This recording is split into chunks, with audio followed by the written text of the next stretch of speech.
Hello student, welcome to the math loop 96। আমরা মাধ্যমিক 2026 পরীক্ষার্থীদের জন্য অঙ্কের এবিটি এর সেটগুলো আলোচনা করছিলাম। এর পূর্বে আমরা সমস্ত সেটগুলো আলোচনা করেছি, তো আজকে আমরা 132 পেজ নিয়ে কথা বলবো। তো এর পূর্বে বাকি যে সেটগুলো ছিল সেগুলো প্রত্যেক কটাই চ্যানেলে আপলোড আছে।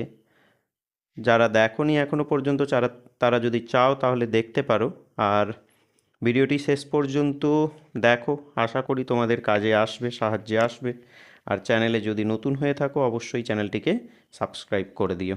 মাধ্যমিক অঙ্ক রিলেটেড বিভিন্ন টিপস নিয়ে ক্রমশ আমরা আলোচনা করব, কী করে আরও ভালো ফল করা যায় অঙ্কে, সেটা নিয়েও বিভিন্ন টিপস পরামর্শ এগুলো থাকবে।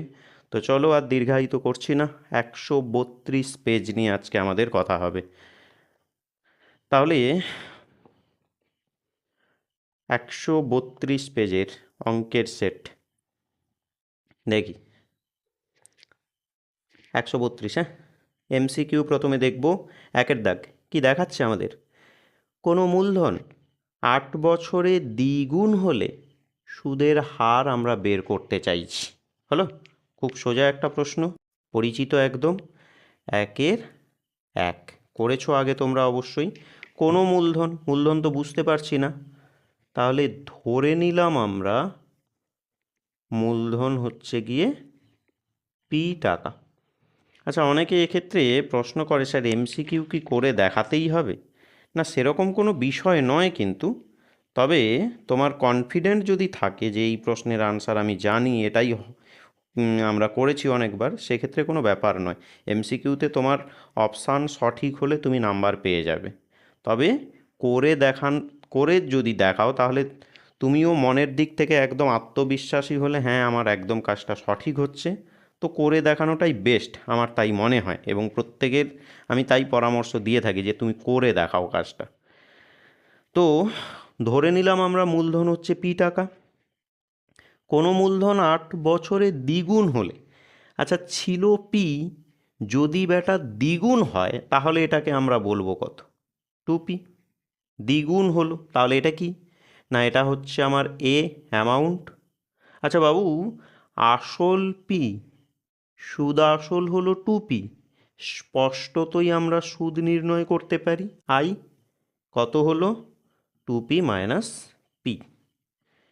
তো সেক্ষেত্রে আমাদের সুদের পরিমাণ আমরা পেয়ে গেছি কত গো? পি টাকা।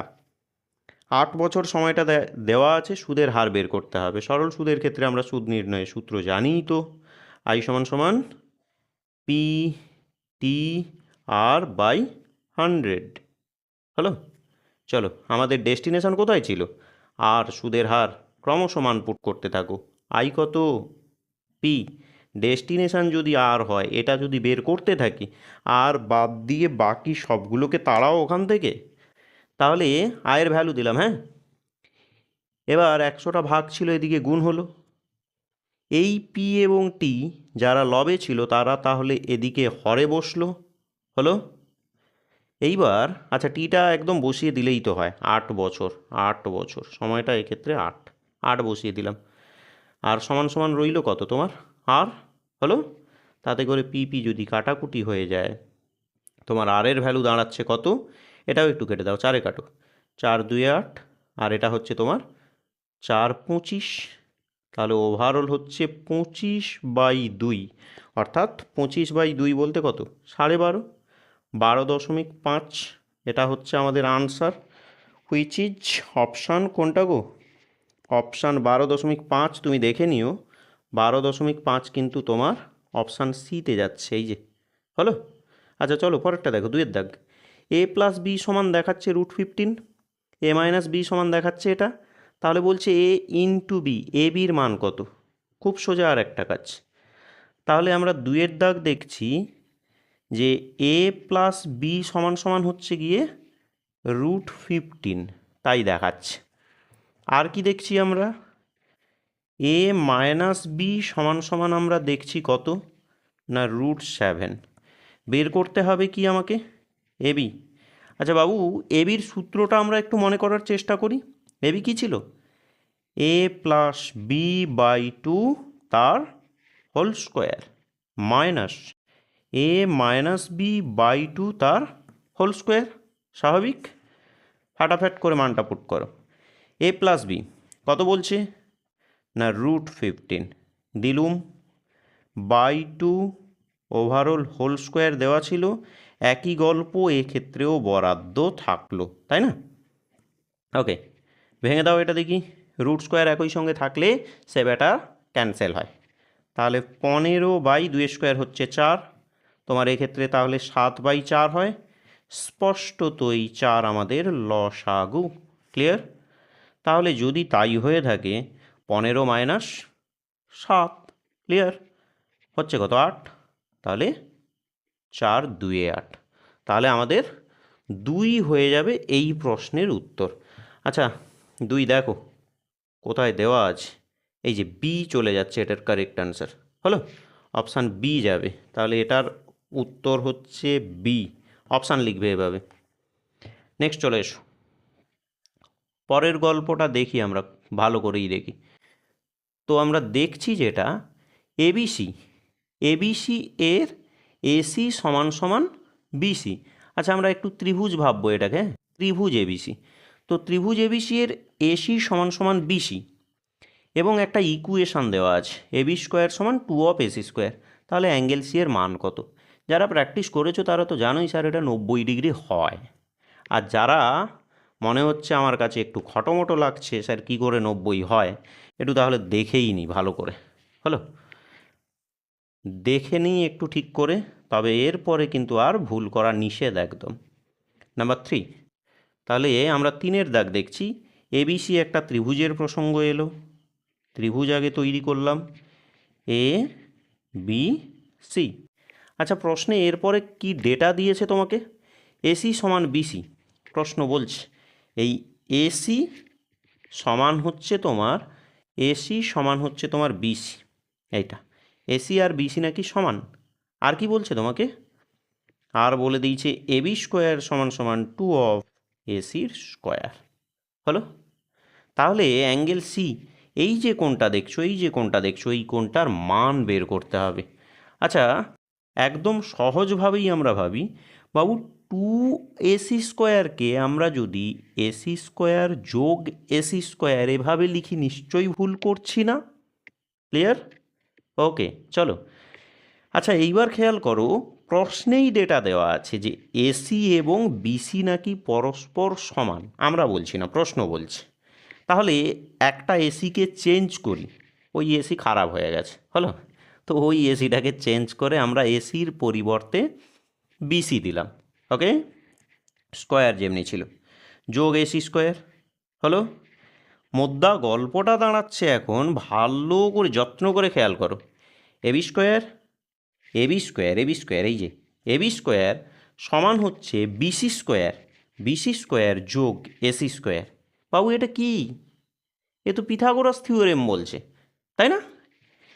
একটা কোনো একটা ত্রিভুজের একটা বাহুর স্কোয়ার সমান অপর দুটোর স্কোয়ারের সমষ্টি, এ তো পিথাগোরাস থিওরেম। তাহলে এইটা অতিভুজ, নিশ্চিত রূপে এবিটা অতিভুজ। এবি যদি অতিভুজ হয়, অতিভুজের বিপরীত কোণ সর্বদা সমকোণ।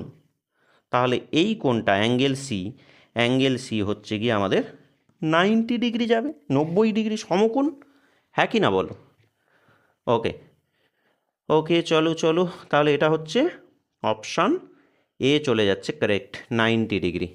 হলো? আচ্ছা ভিডিওটা যদি ভালো লেগে থাকে চাইবো একটুখানি অবশ্যই লাইক করে দিও, এগুলো করলে একটু তো অক্সিজেন পাবো নাকি। নেক্সট পরেরটা চলে এসো, পরেরটা দেখি আমরা কি পাচ্ছি। আমরা নাম্বার 4 কি দেখছি? দুটো লম্ববৃত্তাকার চোঙের ব্যাসার্ধের অনুপাত বলছে 2:1। ওকে, দুটো চোঙ যাদের ব্যাসার্ধের অনুপাত বলেছে 2:1, উচ্চতার অনুপাত বলেছে 1:4। তো বের করব আমরা আয়তনের অনুপাত কি হবে।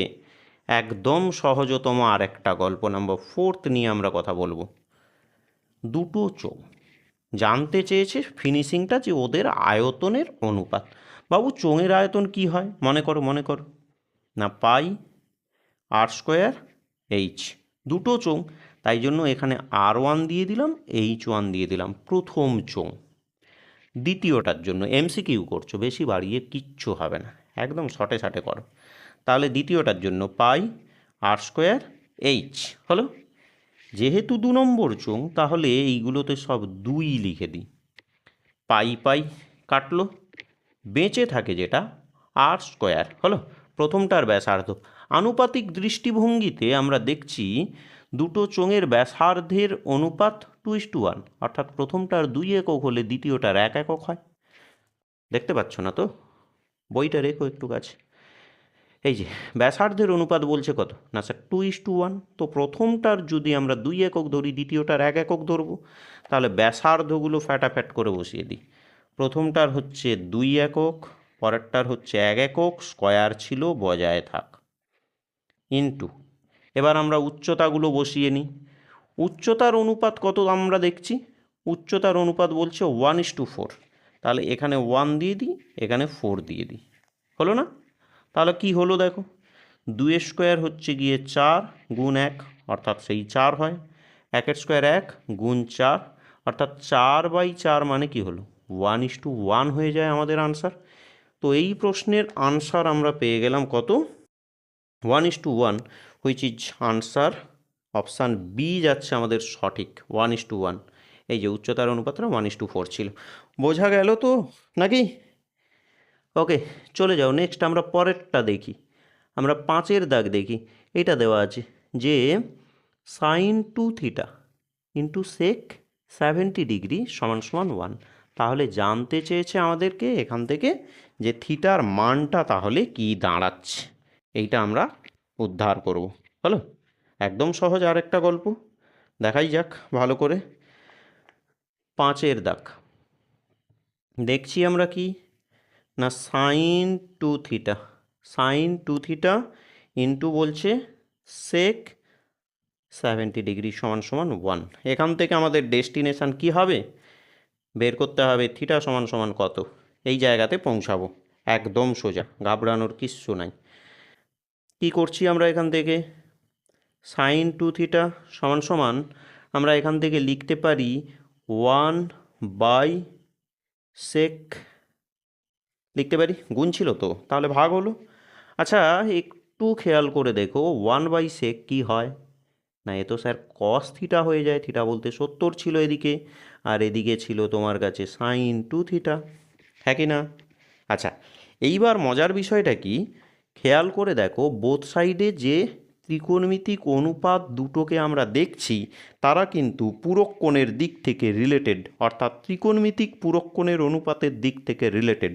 একদিকে সাইন তো অন্যদিকে কস, হলো। ওকে, আমরা কি জানি বলো তো?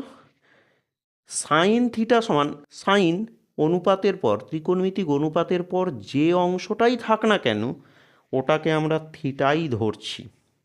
তাহলে সাইন থিটা সমান আমরা লিখব কস 90 ডিগ্রি মাইনাস থিটা, লেখা যায়? ওকে, চলো নেক্সট। সমান সমান এদিকে থাক কস 70 ডিগ্রি।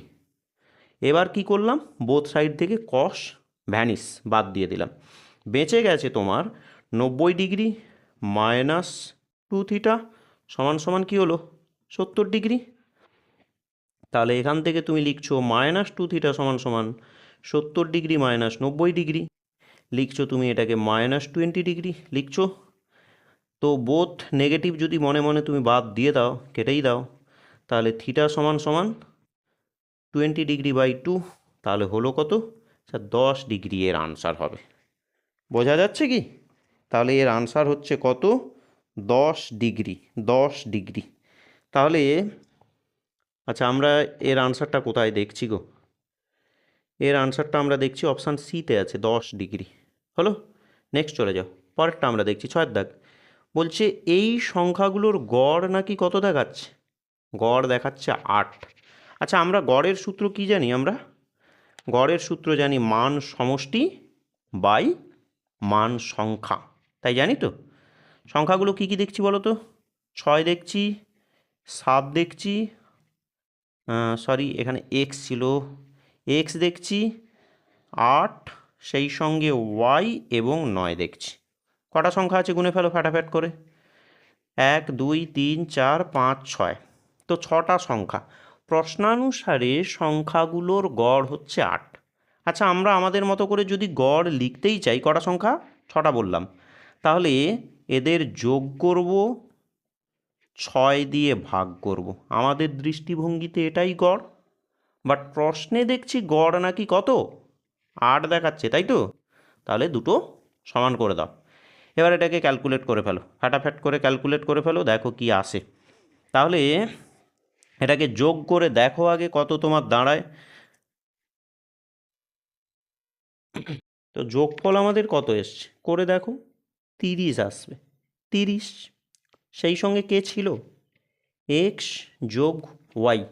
আচ্ছা, এইটা 6টা ভাগ ছিল, তাহলে ওদিকে গুণ হবে, সেটাই স্বাভাবিক। তো 6 8 48 হয়, হবে কি না? ওকে, চলো চলো চলো। তাহলে এক্স যোগ ওয়াই সমান সমান হলো গিয়ে তোমার 48 বিয়োগ 30, মানে হয়ে গেল তোমার 18, যেটা আমরা অপশান দেখতে পাবো। এক্স যোগ ওয়াই সমান সমান 18 কোথায় দেখছি? বি। দেখিয়ে দিই তোমাকে একটু। তাহলে এই যে এক্স যোগ ওয়াই হচ্ছে 15, হচ্ছে না আমাদের এটা। পরেরটা বি বলছে এক্স যোগ ওয়াই সমান সমান কত হচ্ছে না? 18। তাহলে এই অপশানটা আমরা পেয়ে যাচ্ছি, অপশান বিতে পাচ্ছি। ওকে, চলে এসো নেক্সট, ফ্যাটাফ্যাট করে পরের দাগে এসো। তাহলে 2-এর দাগ দেখা যাক। 2-এর দাগ দেখো কি বলছে। শূন্যস্থান করছি আমরা। আসল বা মূলধন এবং কোনো নির্দিষ্ট সময়ের চক্রবৃদ্ধি সুদের যে সমষ্টি, সেটাকে কি বলছি? অর্থাৎ গল্পটা কি বলতে চাইছে? আসল এবং চক্রবৃদ্ধি সুদের যে সমষ্টি, সেটাকে আমরা কি বলবো? আসলের সঙ্গে যদি চক্রবৃদ্ধি সুদটাকে যোগ করে দিই, তাহলে সেটাকে আমরা সমূল চক্রবৃদ্ধি বলছি, হ্যাঁ কি না? ওকে, চলো নেক্সট। 2-এর দাগ কি বলছে? কোনো গোলকের ব্যাসার্ধ হচ্ছে আর একক, আয়তন হচ্ছে ভি।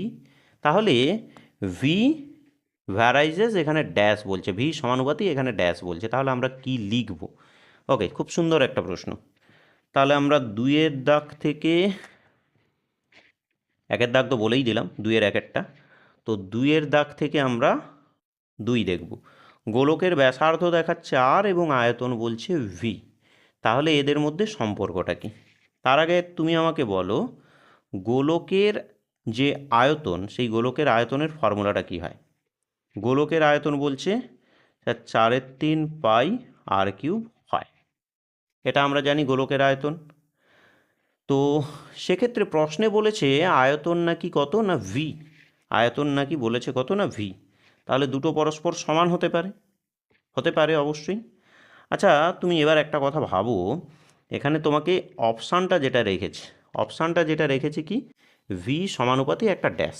তাহলে এই সমানুপাতি চলে আসবে এবং একটা শূন্যস্থান বসবে, সেই শূন্যস্থানে কত বসবে সেটা তোমাকে দেখতে হবে। আচ্ছা, একটু ভাবো ভালো করে। 4/3, 4/3, এবং পায়ের কিন্তু একটা মান হয় 22/7। মানে কি? এদের নির্দিষ্ট মান আছে এক্ষেত্রে। নির্দিষ্ট মান যেগুলোর থাকে সেগুলোকে আমরা ধ্রুবক বলি, ভেদতত্ত্ব তাই বলছে আমাদেরকে। তাহলে এগুলোকে আমরা ধ্রুবক বলি। আর এই ধ্রুবকটাকে যদি আমরা রিমুভ করতে চাই, তাহলে কি চলে আসে? একটা সমানুপাতি চিহ্ন চলে আসে, আর রয়ে যাচ্ছে কি? আর এর কিউব। তাহলে এক্ষেত্রে ভেদ ধ্রুবকটাই এটা। এক্ষেত্রে 4/3 ইন্টু পাই ভেদ ধ্রুবক বা ধ্রুবক বলো, ভেদ ধ্রুবক এক্ষেত্রে হলো। তো তাহলে এই প্রশ্নের আনসার যেটা জানতে চাইছিল, ভি সমানুপাতি ড্যাশ, ওই শূন্যস্থানে তাহলে কে আসতে চাইছে? আর এর কিউব। ক্লিয়ার? নেক্সট চলে আসি আমরা পরেরটা। নাম্বার 3 কি দেখছি? এবিসিডি বৃত্তস্থ সামান্তরিক।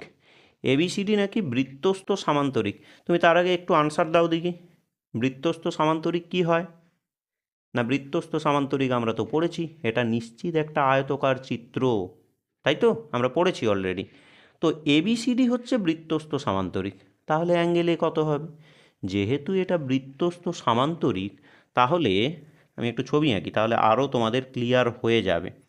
3-এর দাগ, 3-এর দাগে আমরা একটু ছবি দেখি। আমরা প্রয়োগ জেনেছি যে বৃত্তস্থ সামান্তরিক সেটা নিশ্চিত একটা আয়তকার চিত্র। এক্ষেত্রে নাম ছিল তোমার এ বি সি ডি। আমরা জানি বৃত্তস্থ সামান্তরিক মাত্রই আয়তকার চিত্র, তো চতুর্ভুজ এ বি সি ডি একটা আয়তক্ষেত্র। জানতে চেয়েছে যে অ্যাঙ্গেল এ সমান আয়তক্ষেত্র বাবু, বলে দাও ফ্যাট করে। এ সমান তাহলে কত? 90। প্রত্যেক কটা কোণই সমকোণ হবে এক্ষেত্রে, হবে কি না? চলে এসো নেক্সট, আমরা পরেরটা চলে যাই। একটি নিরেট লম্ববৃত্তাকার শঙ্কুর, নিরেট কিন্তু একটা লম্ববৃত্তাকার শঙ্কু নিয়ে আমরা কথা বলছি, যেই শঙ্কুর তল সংখ্যা তাহলে কত হবে? একটা নিরেট লম্ববৃত্তাকার শঙ্কু। আচ্ছা, নিরেট কিন্তু তাহলে এই মুখটাকে আমরা বন্ধ করে দিয়েছি, এই মুখটাকে আমরা একদম বন্ধ করে দিয়েছি। বাজারে এরকম আইসক্রিম কিনতে পাওয়া যায় না? হলো, যখন আইসক্রিমটা আমরা খাচ্ছি না, যখন একদম জাস্ট দোকান থেকে সদ্য কিনলাম ঠান্ডা ঠান্ডা, সে মতো অবস্থায় মুখটা কিন্তু বন্ধ হয়ে আছে এভাবে। সো এই তলটা সমতল আর একটা মাত্র বক্রতল। জানতে চেয়েছিল যে নিরেট লম্ববৃত্তাকার শঙ্কুর তল সংখ্যা কত? দুটো তল হবে, একটা সমতল আর একটা কি, আর একটা হচ্ছে আমাদের বক্রতল। হলো, ওকে। নেক্সট চলে এসো, এর পরেরটা নিয়ে চলে আসি আমরা, পরবর্তী দাগ। দেখো পরবর্তী দাগ আমরা কি দেখছি, 5 দাগ আমাদের দেখাচ্ছে সাইন থিটা সমান হচ্ছে হাফ। তাহলে সাইন 3 থিটা কত হবে সেটা আমরা বের করতে চাইছি। একদম সহজ সরল আরেকটা গল্প, 5 দাগ। তাহলে আমরা দেখছি সাইন থিটা সমান সমান হাফ, আমাদের ডেস্টিনেশান হবে সাইন 3 থিটা। কী করে হচ্ছে? ত্রিকোণমিতির আদর্শ কোণের যে টেবিলটা ছিল সেটা আমরা একটু মনে করার চেষ্টা করি। মনে করো তো, সাইনের কোণ ভ্যালুটা হাফের সঙ্গে সম্পর্কিত কোনটা? সাইন 30 ডিগ্রি, তাই না? তাহলে এটা হচ্ছে তোমার সাইন 30 ডিগ্রি। টেবিলটা একদম মাথার মধ্যে রাখতে হবে, কিন্তু ঠোঁটস্থ করে ফেলতে হবে। হলো, মুখাস্থ করলে আর হবে না, এখানে ঠোঁটস্থ করতে হবে। তাহলে এ বোথ সাইড থেকে সাইন সাইন বাদ দিয়ে দাও, তাহলে থিটা সমান সমান কত হচ্ছে? 30 ডিগ্রি হচ্ছে। হলো, নেক্সট। এরপর আমাদের ডেস্টিনেশান এই জায়গাটাতে, তাহলে চলে এসো এবার। তো এখান থেকে আমরা সাইন 3 থিটা, থিটা হচ্ছে কত না স্যার? 30 ডিগ্রি। তাহলে কত হচ্ছে? সাইন 30 3 90 ডিগ্রি, আর সাইন 90 কত হয়? সাইন 90 হচ্ছে আমাদের 1 হয়ে যাবে আনসার। ঠিক আছে, ওকে। নেক্সট পরেরটা চলে এসো। পরেরটা আমরা দেখি, নাম্বার 6 কি দেখছি আমরা? মধ্যগামিতার মাপকগুলি। আচ্ছা, বইটা তোমাকে দেখাতে হবে, এক মিনিট। ওকে, মধ্যগামিতার মাপকগুলি হলো, মনে করো মধ্যগামিতার রাশিবিজ্ঞানে আমরা পড়েছি মধ্যগামিতার মাপকগুলো কি কি? 3টে হয়, মাথায় রাখতে হবে। গড়, মধ্যমা এবং সংখ্যাগুরু মান, মিন, মিডিয়ান, মোড। এই 3টেকে বলছি আমরা মধ্যগামিতার মাপক বা কেন্দ্রীয় প্রবণতার মাপক। হলো, ওকে। চলে যাও নেক্সট, আমরা সত্য মিথ্যাগুলো দেখব। 3 দাগ, অংশীদারি কারবারে 3 জন সদস্যের মূলধনের অনুপাত দেওয়া আছে এটা, এবং সময়ের অনুপাত দেওয়া আছে এটা। তাহলে লাভের পরিমাণের অনুপাত কি আসবে সেটা আমাকে বের করতে হবে। আচ্ছা, দেখো একটুখানি, টেক্সট বইয়ে তো পাবে না এটাকে, এই কাজটাকে। তো 3 দাগ, 3 দাগের আমরা প্রথমটা দেখছি। দেওয়া আছে কি তোমাকে? দেওয়া আছে মূলধনের পরিমাণের অনুপাত। মূলধনের পরিমাণের অনুপাতটা তোমাকে দেওয়া আছে। মূলধনের পরিমাণের অনুপাত কত পাচ্ছি আমরা? না x:y:z, x অনুপাত y অনুপাত z। আর কি দেওয়া আছে? এবং সময়ের অনুপাত দেওয়া আছে। ওই অংশীদারগণ যতটা সময়ের জন্য রেখেছিলেন সেই সময়ের অনুপাতটা দেওয়া আছে, a অনুপাত b অনুপাত c। বের করব আমরা লাভের পরিমাণের অনুপাত। কি করে বের করা যায়? লাভের পরিমাণের অনুপাত, এটা আমরা যেতে চাইছি। লাভের পরিমাণের অনুপাতটা আমাদের কি হতে পারে একটু দেখো, ভালো করেই খেয়াল করো একদম। লাভের পরিমাণের অনুপাতটা কি করব আমরা? মূলধন যতটা সময়ের জন্য আছে সেটা বের করো। তো প্রথম জনের মূলধন হচ্ছে এক্স, তিনি রেখেছিলেন এ সময়ের জন্য, হলো এ একক সময়ের জন্য, তাহলে ওর লাভ কত হচ্ছে? এ এক্স হচ্ছে, লজিক্যালি তাই। একইভাবে অনুপাত বের করছি, একদম দিয়ে দাও, তাহলে বিওয়াই, একইভাবে সিজেড। তো ক্যালকুলেশান বলছে এটা হওয়া উচিত। দেখো তোমার প্রশ্ন কি দেখাচ্ছে এখানে, তাই দেখাচ্ছে এক্স অনুপাত বিওয়াই অনুপাত সিজেড, তাহলে বিবৃতিটি অবশ্যই সত্য ছিল, একই না? তাহলে এটা কিন্তু সত্য ছিল, প্রশ্নের সঙ্গে আমাদের ক্যালকুলেশান ম্যাচ করে যাচ্ছে, এটা ম্যাচ করে যাচ্ছে, তাহলে বিবৃতি নিশ্চিত সত্য ছিল। চলে এসো নেক্সট। আচ্ছা পরেরটা দেখা যাক। X square plus x plus one সমান সমান 0 দ্বিঘাত সমীকরণ বলছে সমীকরণের বীজদ্বয় বাস্তব। আচ্ছা সমীকরণটা একটু নোট করে নিই আমরা, সেটা সুবিধাই হয়। 2-এর দাগ আমরা দেখছি, দেখাচ্ছে x square plus x plus one সমান সমান 0। এই সমীকরণের বীজদ্বয় নাকি বাস্তব? আচ্ছা বীজদ্বয় যদি বাস্তব হয় সেক্ষেত্রে কিন্তু একটা শর্ত হয়, মনে আছে? শর্তটা কী ছিল? বীজদ্বয় যদি বাস্তব হয় তাহলে হয় বি স্কোয়ার মাইনাস 4ac সমান সমান 0, নিরূপককে 0 হতে হবে যদি বীজদ্বয় বাস্তব হয় তবে। আর অ্যাকচুয়াল এটা বাস্তব ও সমান, আমি একটু লিখছি, এটা বাস্তব ও সমান।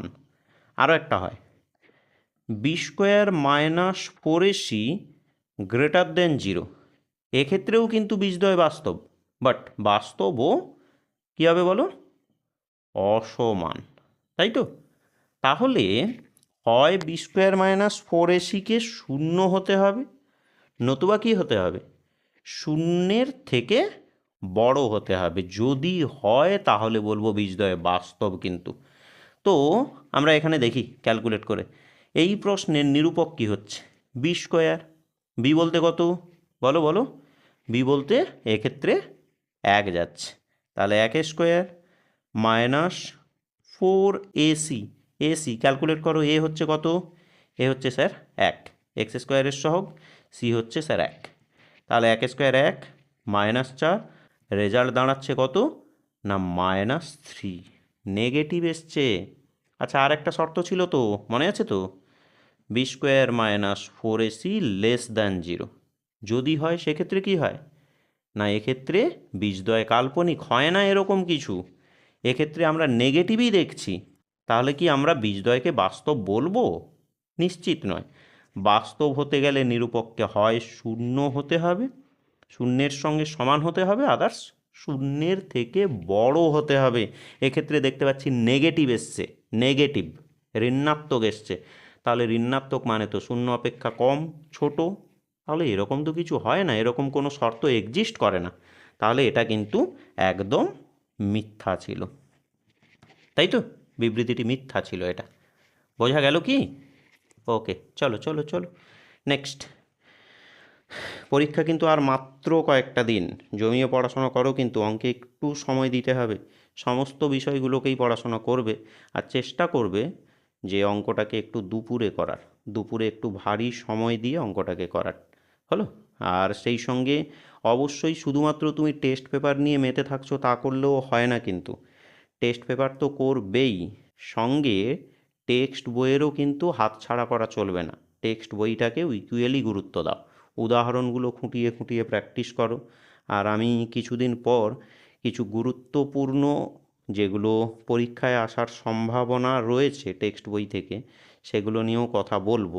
আপাতত একটু টেস্ট পেপারটা হোক, ওকে? তো চলো আমরা পরেরটা নিয়ে কথা বলি একটুখানি। নাম্বার 3, বৃত্তস্থ সামান্তরিকের কর্ণদ্বয় সমান। একটু আগে কি বলেছিলাম বাবু?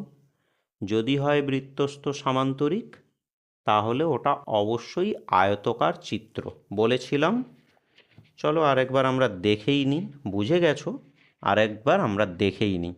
যদি হয় বৃত্তস্থ সামান্তরিক ও নিশ্চিত একটা আয়তকার চিত্র, আমরা এরকম একটা প্রয়োগ পড়েছি।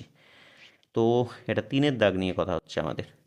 তো বৃত্তস্থ সামান্তরিক মাত্রই আয়তকার চিত্র, তার দুটো কর্ণ যেহেতু আয়তক্ষেত্র বাবু, তাহলে কর্ণদ্বয়ের বৈশিষ্ট্য কী ছিল? না কর্ণদ্বয় কিন্তু পরস্পর সমান হয়।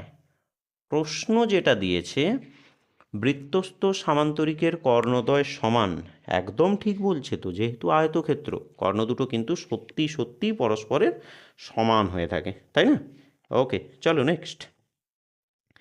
সূর্যের উন্নতিকোণ বাড়লে স্তম্ভের ছায়ার দৈর্ঘ্য বাড়বে? ছবিতে একটু দেখি ছবি কি বলছে আমাদের। ধরো এটা কোনো একটা স্তম্ভ, এটা কোনো একটা স্তম্ভ ধরে নাও, আর এটা হচ্ছে ভূমিতে তার ধরো কোনো একজন, এইটা হচ্ছে তার ছায়া, এটা হচ্ছে তার ছায়া, হলো? এটা হচ্ছে সূর্যের উন্নতিকোণ, হলো? সূর্যের উন্নতিকোণ। এবার এই কোণটা কত? না 90 ডিগ্রি। এই কোণটা 90 ডিগ্রি। ধরে নাও কথার কথা এই কোণটা 30 ডিগ্রি, কথার কথা, সাপোজ এটা 30 ডিগ্রি। এইবার যখন 30 ডিগ্রি তখন দেখো ছায়া এত বড়, যখন 30 ডিগ্রি তখন দেখো ছায়াটা এই এত বড়।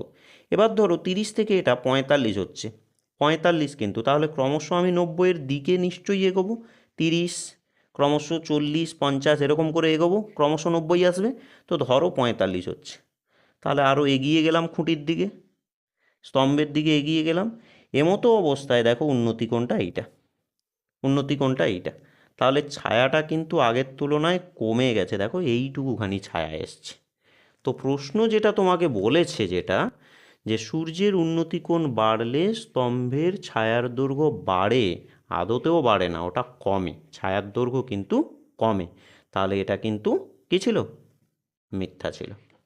ওকে ওকে, চলো নেক্সট আসা যাক। নেক্সট পরবর্তী আমাদের যে প্রশ্ন ছিল 5-এর দাগ কী বলছে? একটি গোলকের ব্যাসার্ধ দ্বিগুণ হলে আয়তন নাকি 4 গুণ হবে, তাই কি? দেখাই যাক তবে। গোলকের ব্যাসার্ধকে যদি দ্বিগুণ করি বলছে আয়তন নাকি 4 গুণ হয়, এটা আমাদের প্রশ্ন ছিল 5-এর দাগ। আচ্ছা ধরে নাও, একটু করেই দেখি, 2 নম্বরের জন্য অনেক সময় থাকে, তো ধরে নিলাম আমরা যে গোলকের ব্যাসার্ধ, ধরে নাও যে আর একক, হলো? প্রসঙ্গ চলে এসছে আয়তনের, তাহলে ওই অবস্থায় গোলকের আয়তন কি হয়? না স্যার আমরা তো জানি গোলকের আয়তন হয় 4/3 পাই আর কিউব। এত ঘন একক, তাড়াহুড়ো করে আবার একক লিখে চলে এসো না, আয়তন লিখছো তুমি কিন্তু, তো ঘন একক লিখতেই হবে তোমাকে। ওকে, তো চলো এবার বলছে ব্যাসার্ধ দ্বিগুণ হলে, বাবু যদি ব্যাসার্ধ দ্বিগুণ করি, একদম করছি এবার, তাহলে ওই গোলকের নতুন আয়তন তুমি কি লিখবে? নতুন আয়তন তুমি কি লিখবে? যেহেতু গোলক নিয়ে কথা হচ্ছে, তাহলে আয়তন কিন্তু 4/3 পাই আর কিউব বজায় থাকলো, বাট ব্যাসার্ধ দ্বিগুণ করেছো সেটাও তুমি মাথায় রাখো, তাহলে তুমি তো আর লিখছো না, তুমি 2r লিখছো। আচ্ছা আমরা এই কিউব দিচ্ছি, তাহলে তুমি গোল্লাও খাচ্ছ, মাথায় রাখতে হবে এটাই ব্যাসার্ধ, তাহলে ব্যাসার্ধ এইভাবে হোল কিউব দিতে হচ্ছে, হোল কিউব দিতে হচ্ছে এত ঘন একক, হলো? তাহলে কি হচ্ছে? 2-এর কিউব কত হচ্ছে? 8, এটা রিপিট হয়ে গেছে, আগে আমি করিয়েছি। 2-এর কিউব হচ্ছে 8, বসিয়ে দাও সামনে, রয়ে গেল তোমার 4/3 পাই, বাকিটা আর কিউব, এত ঘন একক, হলো? এত ঘন একক, তাহলে অ্যাকচুয়াল 4/3 পাই আর কিউব বজায় থাকলো, সঙ্গে 8 গুণ, অর্থাৎ পূর্বের 8 গুণ হয়। প্রশ্নে তোমাকে যেটা বলেছে এটা নাকি 4 গুণ, প্রশ্নে বলেছে 4 গুণ হবে, তো একদম মিথ্যা, তাই তো? তাহলে ওটা লিখে নেবো, ওটা লিখে নিও তোমরা যে ওটা মিথ্যা ছিল। তো 6-এর দাগ দেখছি, বলছে এই যে তথ্যগুলো আছে এর সংখ্যাগুরু মান নাকি 10। আচ্ছা সংখ্যাগুরু মানের কনসেপ্টটা কী ছিল মনে করো তো একটুখানি। সংখ্যাগুরু মান হতে গেলে সর্বাধিক সংখ্যায় ওটাকে থাকতে হবে, সর্বাধিক সংখ্যায় থাকতে হবে। তাহলে প্রশ্নে বলেছে 10, তাহলে 10 সংখ্যাটাকে কিন্তু সব থেকে বেশিবার থাকা উচিত। বাট দেখতে পাচ্ছি আপাতত 10 কিন্তু একবারই আছে। আচ্ছা, বাকি তথ্য কি বলছে? এই তথ্যে আমরা দেখতে পাচ্ছি 9 1 2 3 বার দেখতে পাচ্ছি, 3 দুবার দেখছি। তো লজিক্যালি এই তথ্যের সংখ্যাগুরু মান 9 হওয়া উচিত। প্রশ্নে দিয়েছে 10, তাহলে সেই সেন্সে এটা কিন্তু আবারও মিথ্যা ছিল। ওকে ওকে, আশা করি বোঝা গেল। তো আজকে এই পর্যন্ত রাখবো। এর পরবর্তী ভিডিও আমি নেক্সট ডেটেই জাস্ট আপলোড করে দিচ্ছি। কন্টিনিউ একটা করে ভিডিও আসবেই, একদম চেষ্টা করছি আমরা এভাবে টেস্ট পেপারটাকে কতটা এগিয়ে দেওয়া যায়। আর আজকে এই পর্যন্ত থাক, তাহলে জমিয়ে তোমরাও পড়াশোনা করতে থাকো।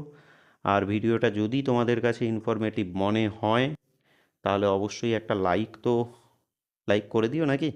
আর সেই সঙ্গে চাইবো যারা চ্যানেলে নতুন, এরকম ইনফরমেটিভ ভিডিওগুলো যেগুলো তোমাদের সাহায্যে আসবে, এগুলো পাওয়ার জন্য চ্যানেলটিকে অবশ্যই সাবস্ক্রাইব করে রেখো। তো চলো, আজকের জন্য এইটুকু।